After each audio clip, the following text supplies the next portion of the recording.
Bonjour, aujourd'hui nous allons faire la suite du cours Conversion de l'énergie lumineuse en énergie chimique chez les végétaux chlorophylliens. On va voir les propriétés des pigments chlorophylliens. Alors pour cela, on devrait savoir d'abord quel est le spectre d'absorption de la chlorophylle brute. Mais avant tout, rappelez-vous que le spectre de la lumière est constitué de plusieurs couleurs. Vous avez vu ça en physique. Si on met un prisme confronté à la source lumineuse, on trouve que la lumière est décomposée en lumière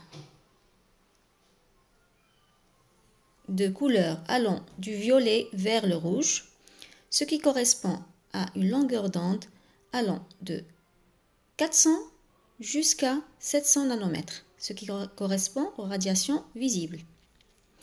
Maintenant, si on utilise la chlorophylle entre la source de lumière et le prisme, on constate qu'on a uniquement les couleurs vert et un peu de jaune-orange. Ceci correspond à une longueur d'onde allant de 425 à 480. D'accord? Donc, ces couleurs-là, ce sont les couleurs qui ont été absorbées. Ok? Donc, le bleu et le violet entre 425 et 480 nanomètres. Et le rouge entre 640 et 680. Ceci correspond aux couleurs qui ont été absorbées, c'est-à-dire qui ont disparu au niveau du spectre de couleurs que nous avons obtenu. Alors, si on représente l'absorbance relative des pigments que nous avons vu la séance d'avant, chlorophylle A, chlorophylle B, xanthophylle et caroténoïdes, si on fait ceci en fonction de la longueur d'onde de la lumière, on obtient les spectres suivants. Spectre vert qui correspond à la chlorophylle A, le spectre deuxième spectre vert, donc vert clair qui est la chlorophylle B, les caroténoïdes en jaune. Alors, si on analyse ce graphe, qu'est-ce qu'on constate? Comment pouvez-vous analyser ce graphe? Eh bien, on voit bien que les chlorophylles A et B possèdent deux pics d'absorption. Chlorophylle A et B, ils ont un léger décalage, mais toutes les deux ont deux pics. Un pic bien distinct au niveau de la zone violet-bleu, qui correspond à une longueur d'onde entre 85 et 480. On les voit ici, donc les deux pics. Et l'autre dans la zone du rouge. On les voit ici. D'accord? Donc, nous avons deux pics. Un correspondant à une longueur d'onde entre 425 et 480, donc violet-bleu, et l'autre entre 640 et 680. C'est, on va dire, la zone du orange-rouge. Par contre, pour les caroténoïdes, nous avons un seul pic. Il ne faut pas faire attention une petite diminution du spectre, donc ce n'est pas significatif. Donc on peut dire que nous avons un seul pic qui correspond au bleu. Donc ce sont des longueurs d'onde entre 430 et 580 nanomètres. Donc, en conclusion, on peut dire que nous avons une forte absorption de la lumière bleue et rouge et une absorption nulle des radiations vertes. Donc, si vous voyez, entre 500 et 600 nanomètres, nous n'avons pratiquement aucune absorption. Donc, ceci explique pourquoi nous voyons les plantes qui sont vertes. Tout simplement parce que les plantes absorbent, grâce aux organites que nous avons vus, les chloroplastes, nous avons vu ça la séance d'avant, ils absorbent toutes les radiations lumineuses, sauf le vert et un petit peu de jaune qui sont reflétés, et c'est ce que nous voyons. Alors, maintenant, on va voir pourquoi les chlorophylles absorbent la lumière dans certaines radiations. Eh bien, ceci est dû à leur structure, tout simplement.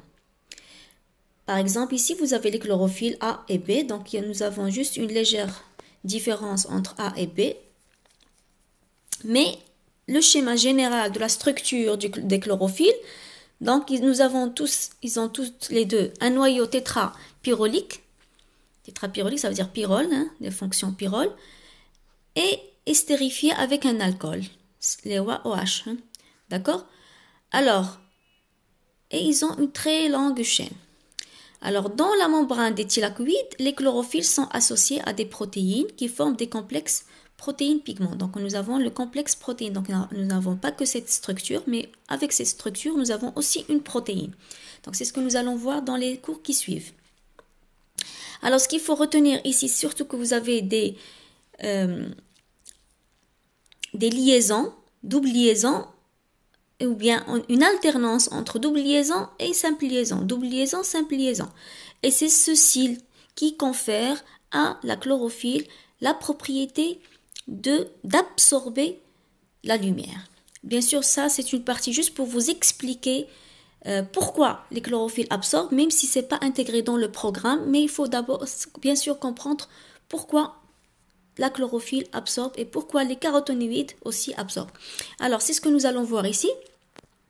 Pour la structure des caroténoïdes, pareil, vous avez, là, on voit bien les diènes conjugués, ce qu'on appelle les diènes conjugués, c'est-à-dire double liaison alternée avec une simple liaison. Double liaison alternée, en fait, là, vous avez des électrons. Hein.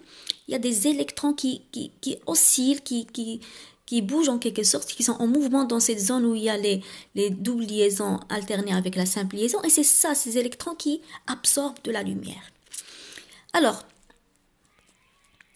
qu'en conclusion, donc l'absorption de la lumière à certaines longueurs d'onde déterminées est due à leur structure chimique constituée de noyaux cycliques et de doubles liaisons conjuguées. C'est-à-dire, conjuguées, ça veut dire alternance entre liaisons simples et liaisons doubles. Alors, si on voit maintenant le spectre d'action de la chlorophylle, donc là nous avons vu le spectre d'absorption, hein, c'est-à-dire les longueurs d'onde au niveau desquelles les chlorophylles absorbent la lumière. Donc maintenant on va voir dans quelle longueur d'onde la chlorophylle a une action. Ça veut dire quoi une action de la chlorophylle? C'est-à-dire qu'elle va faire son rôle de photosynthèse. C'est-à-dire absorber la lumière et quand elle absorbe la lumière, elle va absorber le CO2 et elle va rejeter l'oxygène. Donc c'est ça la photosynthèse, absorber ou bien donc absorber le CO2 et rejeter l'oxygène. Alors pour cela, on va utiliser une algue verte. Cette algue verte, on va la mettre dans l'obscurité et on va la mettre dans la lumière. Et à côté de cette algue, nous avons utilisé aussi des bactéries. Ces bactéries ont on va dire, la caractéristique d'être attirées par l'oxygène. Là où il y a l'oxygène, ils se mettent en foule, hein, là où il y a l'oxygène. Donc là, on voit qu'il y a, au niveau de l'absorbance, ils sont un petit peu répartis de façon, on va dire, homogène, hein, un petit peu partout sur l'algue, hein, sont vraiment bien distingués. Et quand il y a de la lumière, vraiment, ils s'approchent encore plus de l'algue verte. Donc là où il y a la lumière, elle s'approche plus. Alors, lorsqu'on éclaire la spirogyre, les bactéries se rassemblent tout au long de l'algue. En effet, éclairée, l'algue produit de l'oxygène grâce à la photosynthèse qui attire les bactéries. Alors maintenant, on va faire la même chose. On va décomposer la lumière. Au lieu d'avoir la lumière blanche, hein, avec les couleurs de façon homogène, on va vraiment la décomposer par les différentes couleurs que nous avons, c'est-à-dire les couleurs de l'arc-en-ciel, on va dire. Alors, si on fait l'éclairage de la préparation à travers un prisme qui décompose la lumière, eh bien, on voit bien que les bactéries se rassemblent contre l'algue, mais essentiellement dans les régions soumises à des radiations bleues et rouges.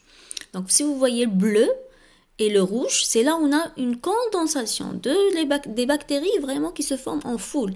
Alors qu'au niveau du vert et un petit peu le jaune, on n'a pas trop de bactéries. Alors, en conclusion, on peut dire que ce sont ces radiations bleues et rouges qui sont les plus efficaces. Parce que c'est là où il y a le plus de formation d'oxygène ou bien de production d'oxygène. Et c'est pour ça qu'ils sont attirés par les bactéries. Donc, c'est là où nous avons... Donc, on va voir maintenant. Spectre d'action. Le spectre d'action. Retenez bien ce mot de spectre d'action. À ne pas confondre avec spectre d'absorption. Spectre d'action, c'est-à-dire photosynthèse. Alors, si on prend le spectre d'absorption que nous avons vu avant, c'est-à-dire chlorophylle A, donc en rouge, vous avez les caroténoïdes. En vert, avec des pointillés, vous avez le chlorophylle B. Et la chlorophylle A en vert. Alors, on remarque que vous avez, si on voit aussi le spectre d'action qui est en bleu, qui est en haut, on voit qu'il y a une on va dire, correspondance entre on va dire, le pic de spectre d'action et le pic de spectre d'absorption. Pareil au niveau de la zone entre 600 et 700 nanomètres. Donc, entre 400 et 550 à peu près, vous avez le spectre d'action. Et pareil au niveau de entre 600 et 700 nanomètres. Donc, on peut dire que les pics d'absorption de la lumière correspondent aux pics d'action photosynthétique. Et on voit aussi, notre remarque, que la chlorophylle a la plus forte action photosynthétique si on la compare avec la chlorophylle B. Et que vous avez une diminution, bien sûr, de l'action, du spectre d'action, au niveau de la zone entre 400 et 600, ce qui correspond à la couleur verte.